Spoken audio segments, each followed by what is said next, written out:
I am muted. My fault. How are you guys doing today? Good. How are y'all? I'll live. I will live.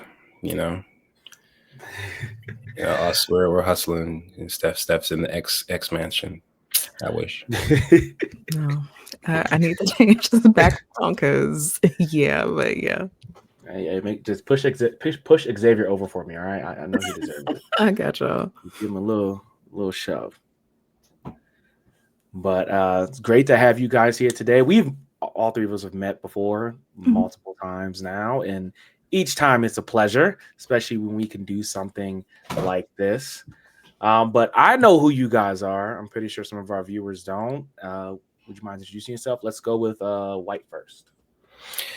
Hola, everyone. I hope everyone's having a stellar function. Glad for having me. It's White Manga, real name Odunze Oguguo, artist and writer of Apple Black and all things Apple Black, co-founder of Sad Day M, a manga publisher here in the West, and similar to that of, say, like a Shonen Jump, and making our way in the world. We've published a lot of work. We have Saturday Wars. You see there's a bunch of our characters coming together for our own Infinity Wars style content. So we're very heavily influenced by what's done in Japan, but also here in the West, Secret Wars, Infinity War, and all of the wars, more to come. And thanks for having me. Well, we're very happy to have you. Now, Steph. Stephanie Williams. I write some of everything. So superhero stuff for Marvel, DC, Alien sometimes, Sesame Street, My Little Pony. Also had the great opportunity to work with White on Apple Black Origins, which was really fun. Like if it's a story to be told, then I'm there to tell it. And you tell it very well. Every time I have to remind you of my mom's loves of Nubia. Beautiful story. She still bugs me till this day to get a signed copy, and I'm like, I can't do anything about that. Okay? Listen, I got you at Fan Expo Denver, so I'm gonna set a copy aside, and we'll be ready to go. I'm gonna have to send somebody. I'm not even gonna be in town. Right? I'm be in Anime Expo then. Anyway, but let's get into it, right? So today we're going to be talking about impactful storytelling through world building.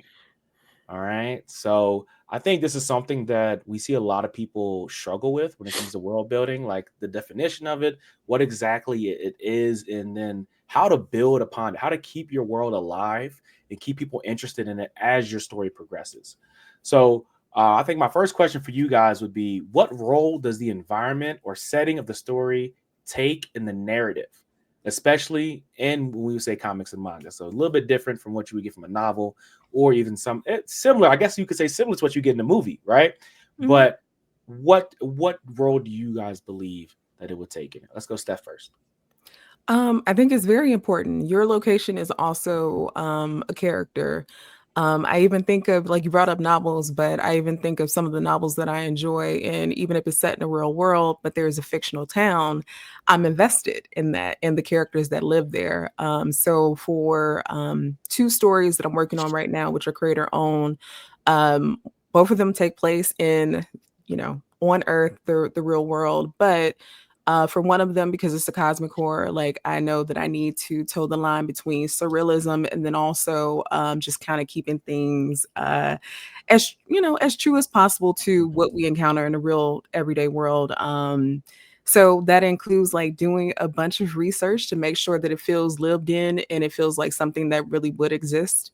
Same thing for the other thing that I'm working on. It's a sci-fi. So again, like real world, but I need to make you believe that this technology could exist, that things have evolved to a degree where like these are how the characters are function. I think I have something like even got as far as the days of the week and actually implementing a 3-day weekend and, coming up with a name for that. And that's something that is integral to this world. And it might be a throwaway thing for the story, but to me, that brings some lived in, like, hey, like I really could be in here. So the more you can, I don't know, I feel like the more that the reader can connect to the world, the better that they can kind of entrench themselves in the story and, I don't know, go along for the ride with the character.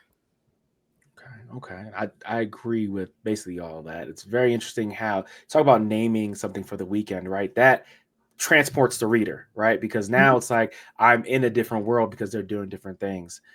So enlightening. I love all that. White, what do you got? Piggybacking off of it, yeah, it like Stephanie said, it's like introducing it is its own character, not just location, but everything about it, the culture, the history, the lore, Mhm. any certain traditions and cultures, what they wear, what they fear, what they believe in, religion, everything kind of comes into play. Obviously, you focus mainly on the ones that meet the story, right? You find where there's like that common ground mostly.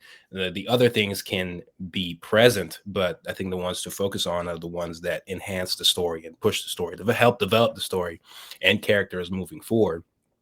But the role to me world building plays is figuring all of that out, especially the important ones, and how it sets the tone and the vibe of Mhm. the story, and making sure that, like you said, when somebody goes into it, they're transported to it in some way, even in stories that are set in the real world, right?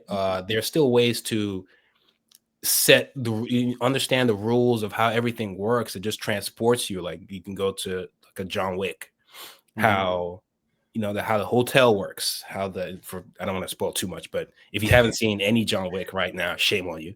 But how everything works, how the assassins treat each other, how they respect each other, how the hotel has certain rules, how there are all these hotels all around the world. And you can also see how the world building role it doesn't overwhelm the reader, it doesn't do too much, and it's something that with each installment of the series, you kind of see the world expand and expand and expand and expand. So it doesn't overwhelm the story, and it's not you as a creator, you don't want to spend too much time getting lost in that, Mhm. especially in parts that you might never end up using.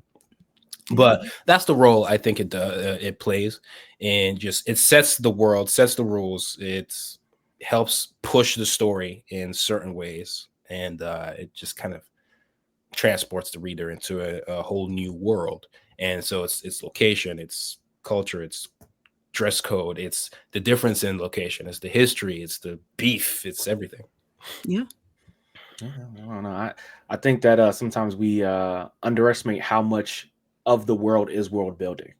It can be as simple as you wake up in the morning and that alarm clock sounds different than it would here. Like that alone lets you know, okay, this isn't. I'm not home, or I'm somewhere that's close to home, or maybe I am. Maybe this is a replication of where I'm from, and so it takes you there. So I think sometimes we underestimate just how much crafting is put into the world for the reader to really enjoy it and to be taken along the journey that as writers y'all want to take them on, Yeah. right? And yeah. Yeah. And so kind of talking about that, right? Both of you are always working on new stuff, right? Steph, you talked about, and I've seen you, working on with the new publisher that you're working on, along with the other stories you're continuing. And White over there doing his cowboy manga, all on Twitch, right? Really cool. When you're creating a new story, how do you approach world building? How do you approach it? Like, what is your process in like building that world for us to step in, or even for your characters to step in? Why you go first?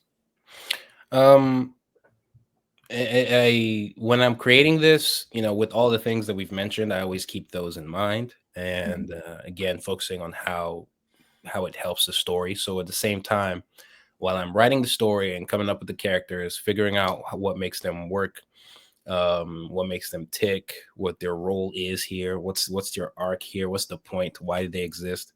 I'm also creating the world simultaneously, and they kind of work hand in hand. And so there would be times where maybe I might have a set plan for this world, and it will influence some of the decisions that I'm going to make from a story standpoint or a character standpoint, and then vice versa. And then sometimes I try to take from real life. So like Stephanie mentioned as well, a lot of research kind of comes into play as well. So example with the cowboy stuff, I'm doing a lot of, it's actually fun because I'm learning a lot about spaghetti westerns and all those cowboy movies, and maybe planning to watch some that I hadn't seen prior that everybody's raving about. And just kind of picking little things here and there, and also trying to find ways I can add my own little twist to it. So there are some times where, depending on the tone you're going for, you want to be a little bit more over the top, or you want to be a little bit more grounded. Those are the decisions that I'm thinking about and weighing and trying to figure out where the sweet spot is, to make everything fit, where the world, story, characters, world, everything. So I'm basically just thinking about everything simultaneously. And while at the same time, especially with the cowboy one, I want something that's a little bit not too fantastic. I want something where they feel like they're transported to that spaghetti Western era, but at the same time, something a little bit fantastical. So I want to make sure there are certain visual cues that is like, oh, I know what he's referencing there. Or beyond just that, I also want to make something that is memorable, visually memorable. And when you step into that world, or you see those images, you know what it is, you know where you are immediately. And something that's very difficult to do sometimes, because we've consumed all kinds of content over the years. It's hard to be like 100% original. You know what I mean? And I don't think anything is anyways. I don't think anything is 100% or 0%, but you do want to have your percentile be high. And so visually, I want to make something that's memorable. I want to make sure that it ticks all the boxes that we discussed earlier, but mostly enhances the story and pushes it forward.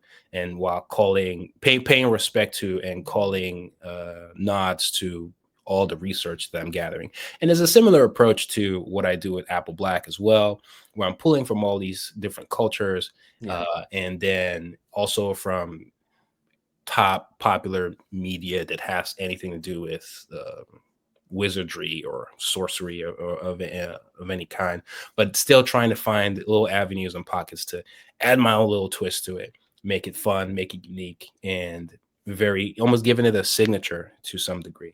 But all of this is happening simultaneously as I'm creating the story, the characters, and they're both influencing one another, influencing all the decisions that I'm making.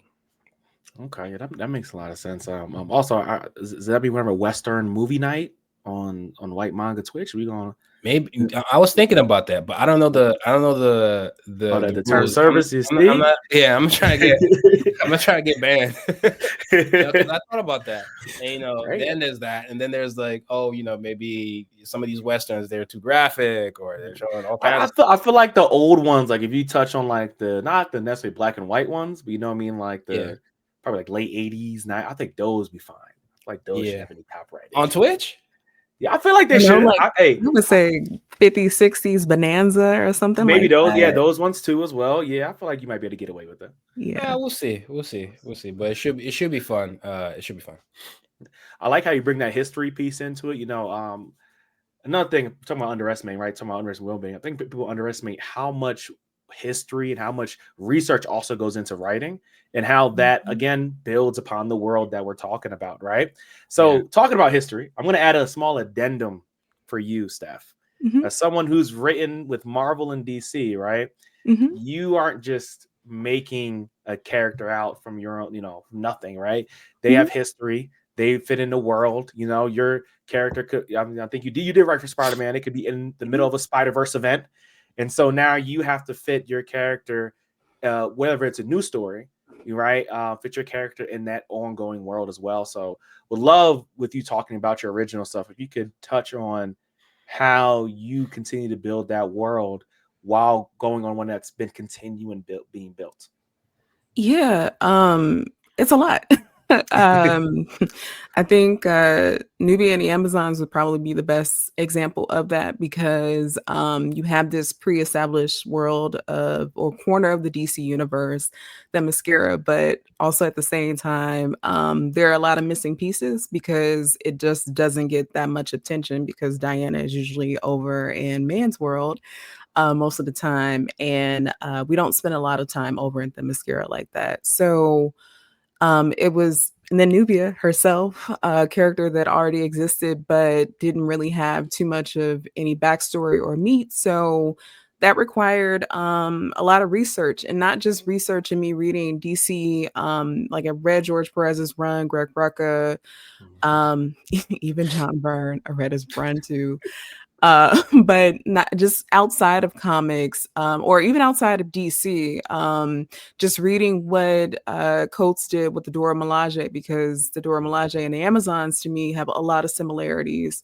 So, you know, going and seeing what worked there and looking at that, and then also looking at stuff that is outside of comics. So I like really watched and read a lot of just Greek inspired media. So the biggest one was Madeline Miller's Circe, just because that story not only deals with like the gods and you know, everyone, but it's a story that really focuses on women. There are the protagonists, antagonists, and everything in between. And I knew that story was going to take place on Themyscira. So how do we make a story compelling with just these women here? And it's just in this one location. So looking at how other people do things, and then again, like trying to take everything that you've done as far as the research is concerned and all this long history, because Wonder Woman's been around for 80 something years,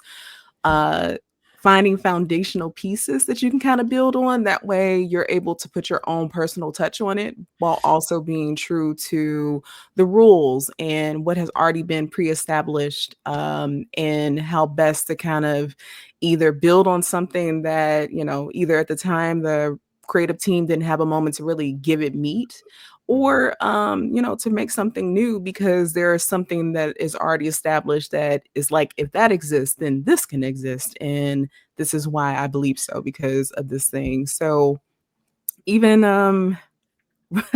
writing for the big two when events are going on, fun times, because you have all these moving pieces, and how do you fit your story into this bigger picture?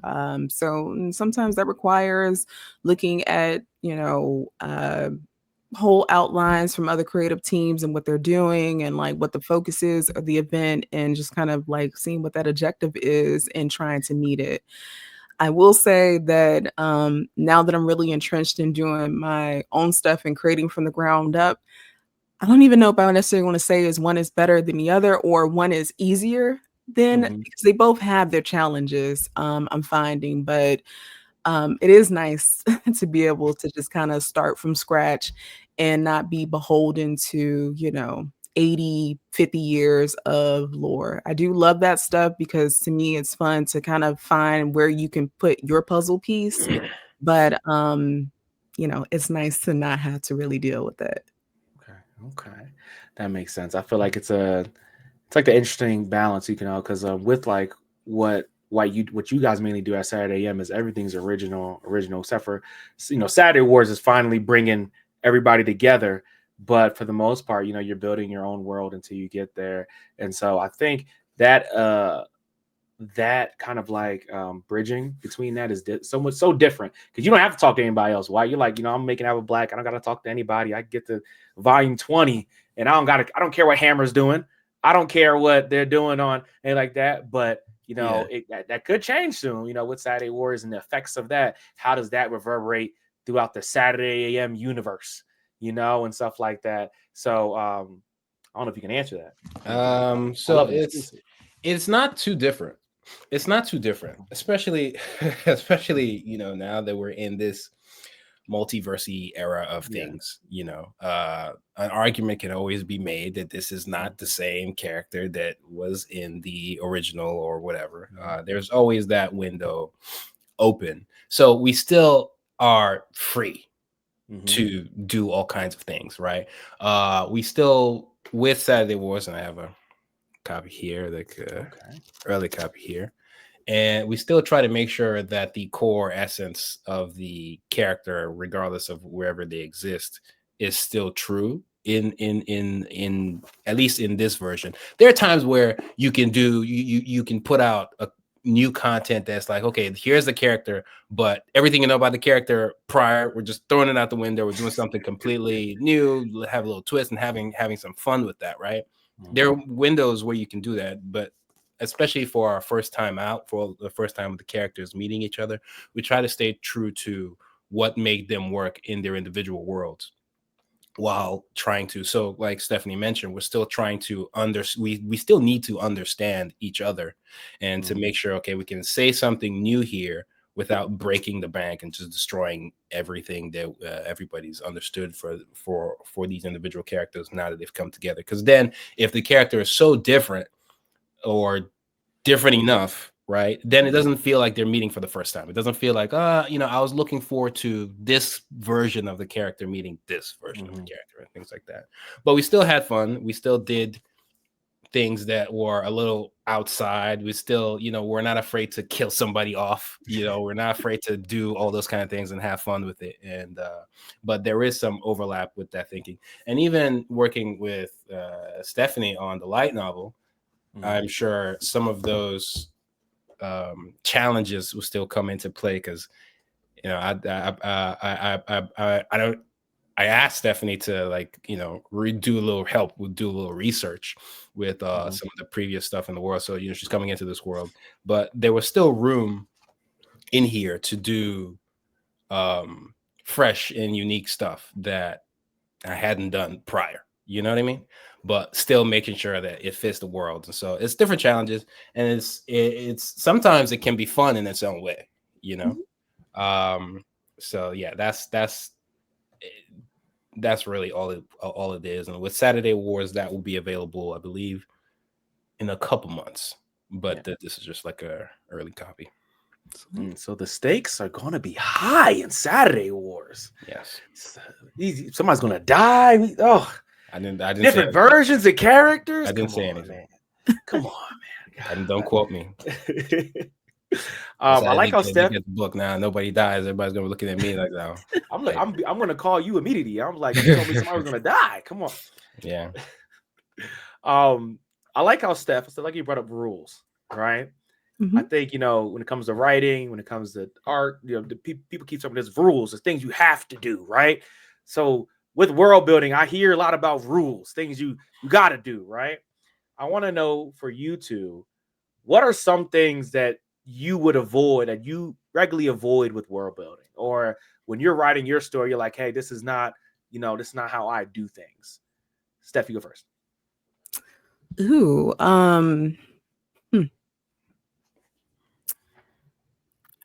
I guess I don't always behold myself to if you understand the rules and you can break them, right?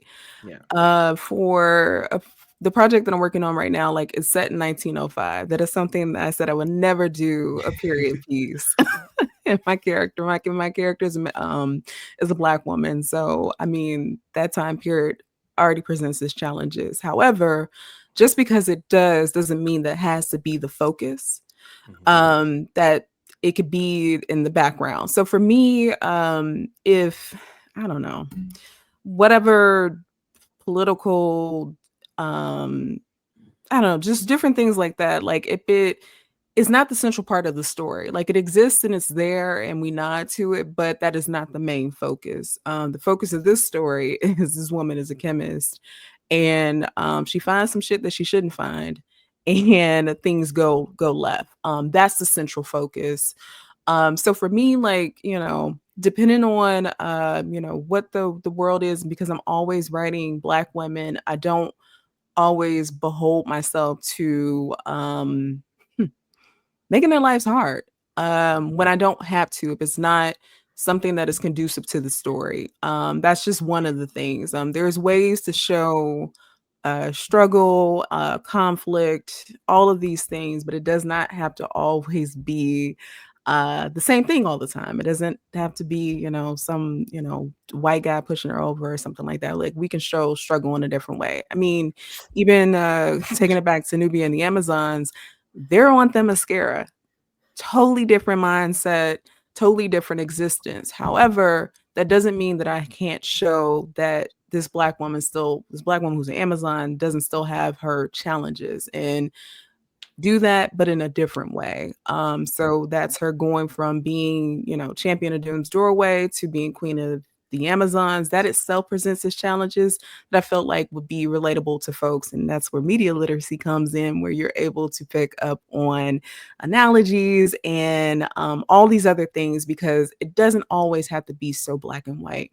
So when it comes to world building, I really try to lean into how can I present, this problem or whatever is going on with this character, but in a way that just isn't like, right in your face and hand fisted. That's something that always kind of takes me out of a story when it's just not warranted. Okay. White, what you got? One, it's about balance, and I think more people should understand just how much freedom they have with that world building. Like, we live in this world, and this could be a water bottle, but maybe in your world it's a chair. You know what I mean? But at the same time, there is a balance, right? You don't want to enter the box of changing things just to change them when they don't, again, service the story in any way. And then you're giving yourself, in some cases, more work to do, because you're confusing the reader and making it more challenging for yourself to explain what the hell is happening. So it's understanding that balance, but still recognizing that you do have that much freedom to create whatever you want. You are the, for all intents and purposes, god of this world, right? Depending on the world, but in some cases, even then, you control a lot of what's happening, and you can take advantage of that and do like some really, really interesting stuff. It's always good to have to do research, not just on the topic of how to world build, but just research in general, depending on what you're building, and that way the rules, and you don't have to follow them. You can then break them in very creative and interesting ways. So I think it's just having the knowledge and having a good understanding of balance in what you're creating and how it best can serve the story mainly, which is not too different with what Stephanie mentioned.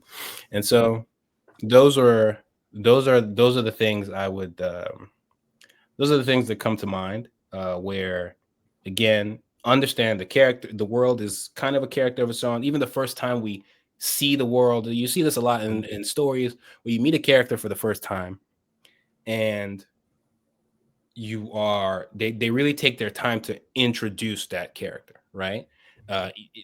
Visually, you see, if we go to Asgard, they spend at least a couple panels or a couple shots showing you the grandiose, really setting you in that world. And they do the same thing for characters, and so that's them doing it for the world. A lot of times you see some creators, they just want to jump straight into the story, or they secretly don't want to draw backgrounds. So they just want to jump into it, and then it can mess up the pacing. So a lot of times, I understand that world building helps the pacing, helps the world, it helps the moods, helps set everything up, and it can help enhance and develop the story, help influence the decisions of the characters made. Just having an understanding of that, and then that balance in knowing how much freedom you actually have to have fun. Yeah, I think that's really, like, I think you both Stephanie touched on something that I never really thought about, which is when we talk about world building, traditionally the worlds weren't built by us, right? So we talk about tropes, and we talk about how they've used Black people in certain ways to build their world, and we don't have to abide by that anymore. We can make them any way we want to. So I've actually never thought of it that way. So that's like a very interesting perspective, especially with your new story putting Black women in 1905. It was a choice, but it is a choice so far that has paid off. So, but I mean, you look at things like Lovecraft Country, and I know that it's divisive in how folks, received it. I liked it, but also there are many things that I didn't like. But I think the existence of it was important, because they did do things in that world that that did kind of break those rules. And then they also did stuff that was kind of tropey. Even Watchmen, I think of that, and just Sister I was Knight and about to Regina say. King's That's a character, good right? one. Yeah, yeah. So we've seen examples of this. I mean, even Abbott Elementary, I believe, is another great example. That is a comedy, but the way that school is run, and they're still touching on real world things and how they impact those students and the teachers, but also at the same time, they are not doing what normally would have been done, let's say in the 90s, early 2000s, where, you know, we're telling these kind of struggle stories, which they have their place, but that doesn't always have to be the case. We can present, you know, trials and tribulations, but they don't always have to be, you know, this, you know, same same black and white. Same old, Same you old, know. same old. Like, we can get Die creative. first in the scary movie, you Yes. know. The funny black friend. We Yeah. could be more than that. Okay. Mhm. I love that. And I really another thing for you, I like to touch on balance. I feel like balance is a very interesting thing, right? Because we're all, you know, we all anime watchers, we're all cartoon watchers, stuff like that, right? And balance is very subjective. It can be very subjective, Mhm. in my opinion. So, like, my kind of question to you, and this is the extra question, this ain't even on the list. I just want to hear what you think. What would you say is your balance? Like, I see you got that JoJo's poster back there. Are you JoJo's? Right? or are we like Full Metal Alchemist? You know what I mean? Because Full Metal Alchemist pushes their balance, but it stays a little bit realistic, while we get those stories like JoJo's where there is some sort of balance. I don't know where it's at, but it's there. I think generally, right, balance it does have that subjective touch to it, and that's part of what makes each individual writer or artist different from one another. So everybody has their own threshold, and you just need to find what works best for you, right? So my balance is definitely different from JoJo's balance. You know what I mean? Yeah. The John Wick balance is different from, you know, name some other assassin Sakamoto Days balance. You know what I mean? Yeah. So finding your own unique artistic voice, that's just what it is. And so that's essentially that's just what I mean. And once you find that balance, then you want to have consistency. A lot of times people will set certain rules, and you know, then they, like, the rules of the world, right? But then they break them, not in the good way where you're breaking it and like killing the immersion that the reader might have, you know, escaping into this world. Like, they're trying to escape in this world, and all of a sudden they remember they're in LA. Like, whoa, hold up. What happened? Like, these are not the rules of the world that you've set. So you want to be consistent with what you're doing. And I guess that's another pitfall that, you know, some creators, just some media in general might have and struggle with. So you're setting the rules and you're being consistent. So you create that balance, you create that unique voice, you set the tone, you paint the picture. And when you put somebody in it, that, you know, you want to make sure that they really feel in it. Sometimes even I would struggle with this. Like, I have to do math. It's like, oh yeah, this happened in not 19. In my world, it's not set like that, but it's like, this happened 15 years ago. Oh shoot, they're 3 years old here. So wait a minute, that means we go in the future. They have to be, you know, and it can. There have been times where I did it, and it's like, oh wait, but if they're 9, then this doesn't make sense, and then that. You have to. It's a struggle, but sometimes it's a fun struggle where I'm like trying to solve the puzzle, and so balance for me is definitely more Full Metal than JoJo, but it's generally different from both. It's you're finding your own unique voice, essentially. Okay. Yeah, I you know, I kind of figured it wasn't JoJo's, but I feel like I had to throw it out there. I was like, you know, I don't know how wacky we're gonna get, you know. No, it's not. It's Looney Tunes. No. Y'all can still throw some Jodeci as an ending song, though. Y'all can why not? Y'all can put some Jodeci in there, all right? Why not? Why not? You know, you know, you throw people off, but it'd be memorable. Yeah, that's very true. Yeah, we'd never forget it. So, you know, I got one more question, you know, as a nice wrap up, you know. I want to know, what tips do you guys have for world building, And as a bonus, you guys both have editors, right? And or a friend or somebody who's giving you some really good sound advice on your world building and how you can either make it better, improve it, something like that, or maybe you were missing something. It's like, hey, add this in, like tips, your personal tips, and then that secondary advice that you got from someone else. I think Steph went first last time. White, let's go. I mean, if you've been paying attention to this whole conversation, basically all the things that we said do. Mm-hmm. And all the things that we said don't do. Hey, some people are hard-headed, all right? They don't listen. So I would say, try to have fun. Have fun, and a lot of the times what will help push you through just any form of creation is having a love for it. And that love is going to, like, a true honestly, you being honest with yourself, and like you're enjoying what you're creating and you really want to see people consume it. So you just have fun, but while doing it, don't hold yourself back. I think we talked about research, and like do a lot of research, read a lot of stuff that might be similar to yours, so you can see what's out there, what you like and what you don't like, but still strive to have your own balance, your own unique voice to it. And that's where I talked about the originality being, sometimes some people, you're searching for that 100% original, and it'll restrict them from doing anything.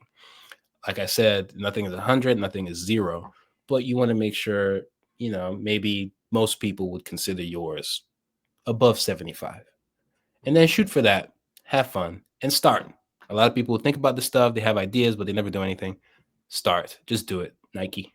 That's my tip. So what's your secondary? Well, have you ever been given any good advice about world building or anything from an editor, friend, an enemy?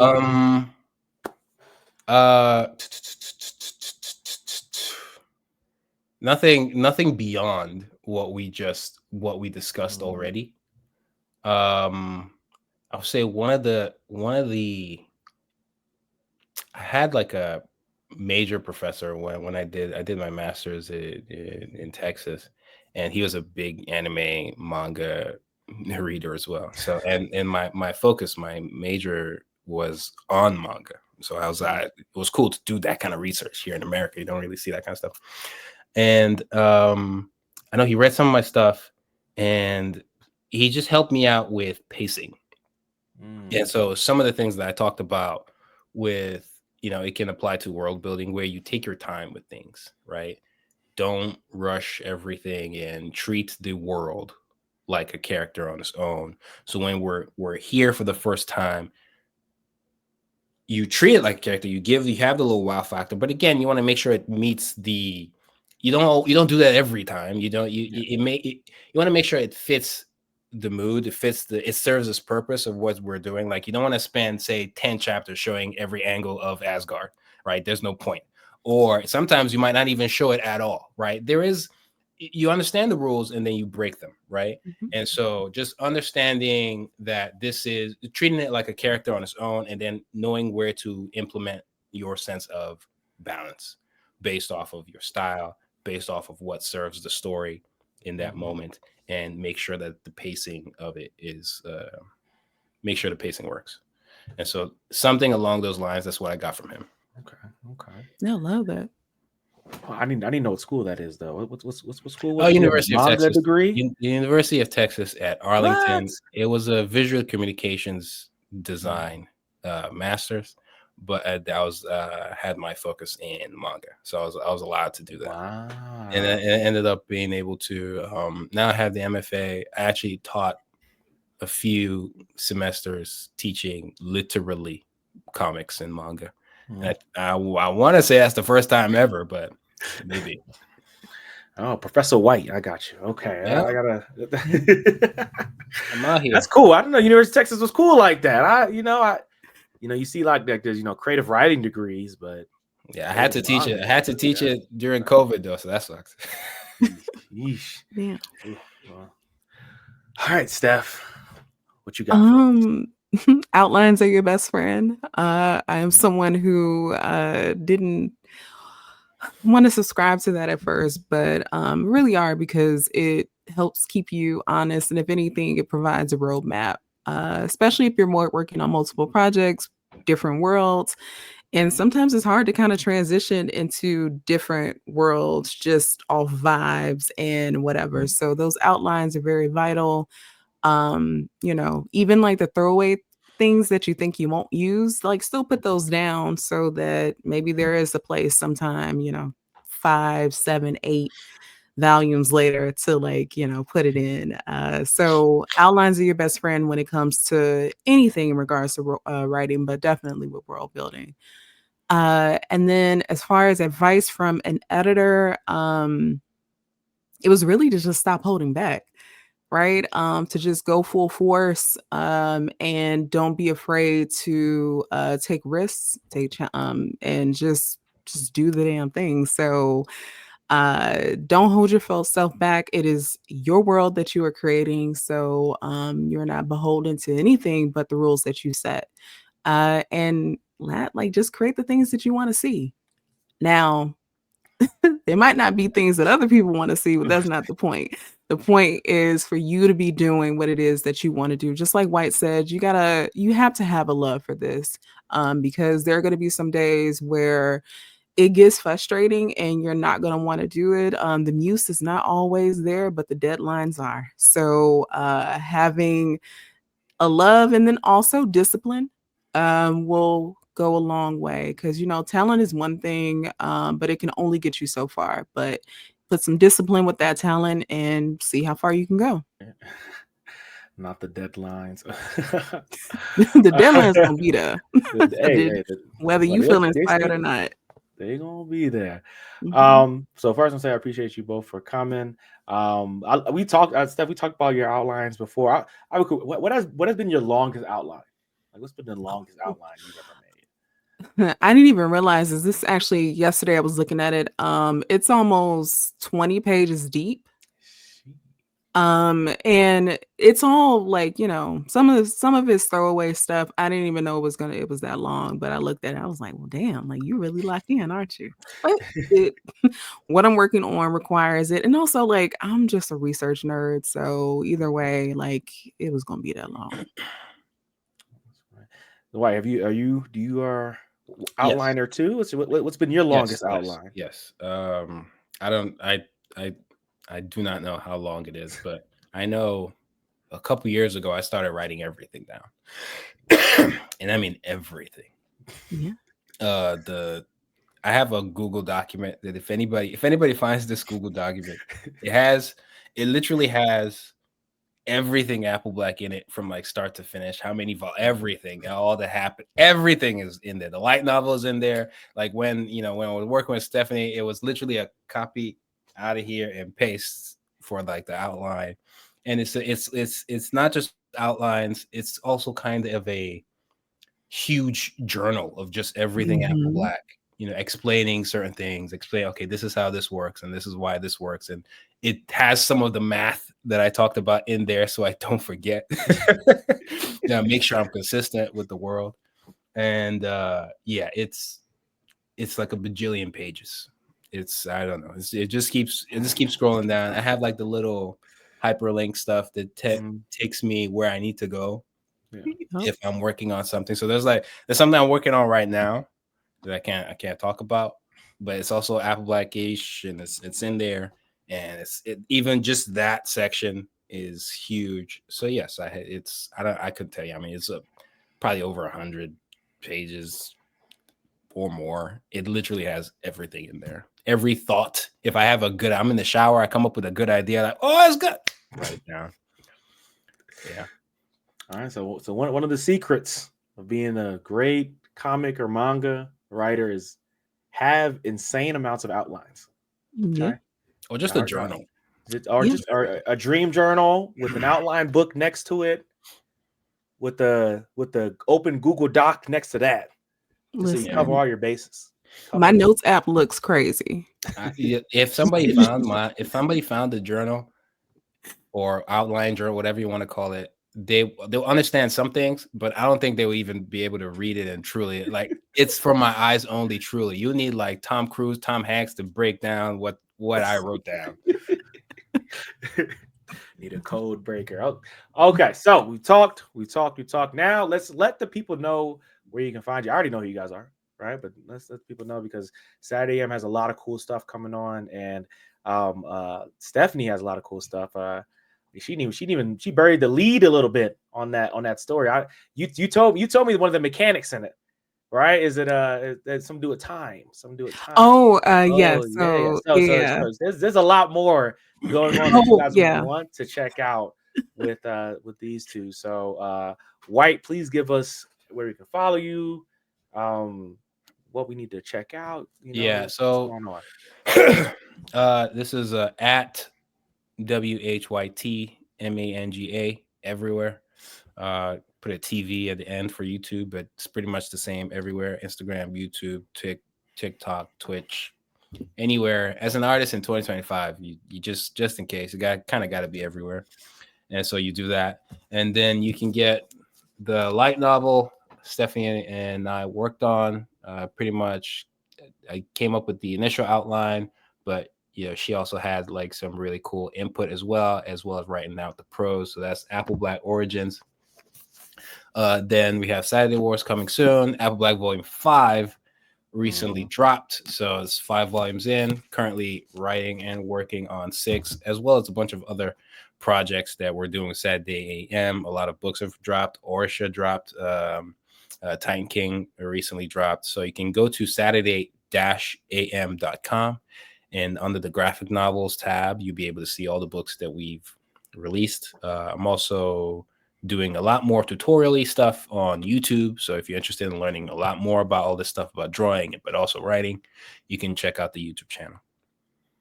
I'm still waiting for number 5 to get in my Barnes and Nobles. I go in there and it ain't in there. Oh, you have 4? I believe I have 4. I think I do. I'm looking at it right now. It's over on my bookcase. I got 1 through 3. I can see. I feel like I got 4, but yeah, I go to my Barnes and Nobles. It's never there. I'm like, what's happening? Appreciate you, Aaron. You already know. All right, Steph, where can we find you? Where are you posting your memes these days? That's what I want to know.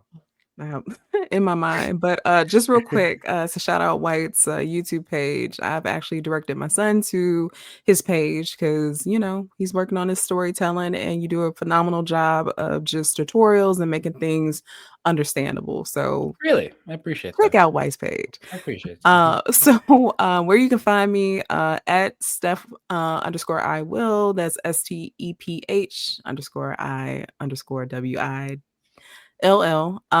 That's pretty much everywhere. Except, I think I still am on Twitter, or X, but I don't post there. So you can find me all those places. I have a newsletter, finally. So it's called Press Start to Study. Press Start to Story. The link should be in my bio. Everywhere. I'm also on Blue Sky. I don't know. It's just search Stephanie Williams. I don't know how Blue Sky works with it's too many dots and social. I added you on. I don't even know if you saw it. Maybe not. I have not been on social media for the last week, so probably not. But it probably worked out. But you can find me there. And at the end of this month, I have a My Little Pony story one shot that I worked on with Asia Simone. We also did Moon Girl and Double Dinosaur Wreck and Roll. That was pretty fun. The story was inspired by Vantage Point. So again, you never know. Like the movie Vantage Point? The movie Vantage Point. So like that is my favorite movie. That's crazy. I have to read that now. You need to check it out then. Like you just never know where inspiration is going to come from. I got something with DC involving Nubia and the rest of the Amazons that'll be out in July. Something with IDW that is very Saturday morning cartoonish. I think that'll be my first ongoing series, and I think that'll be out September or October, but solicits check out, June or July. That's when they'll probably make that announcement. And then the Cosmic Horror, right now, I believe is still slated to come out in October with a major announcement, maybe during SDCC. I don't know. Could be there. We'll see. And then, I don't know. I had other stuff, but it'll be out when it's out. Oh, and if you're a fan of the Raven Boys cycle or the Raven Boys, that graphic novel will be out July 29th. And I think that's it. All right. Two very busy people doing very good work. So glad you guys could stop by. Steph, we have Steph for another panel coming very soon. White, we have a little art demonstration that we're going to be showing a little bit during the day. So stay tuned for the rest of the panels, the rest of the event. And yeah, thank you guys. And talk to you guys next time. Thanks.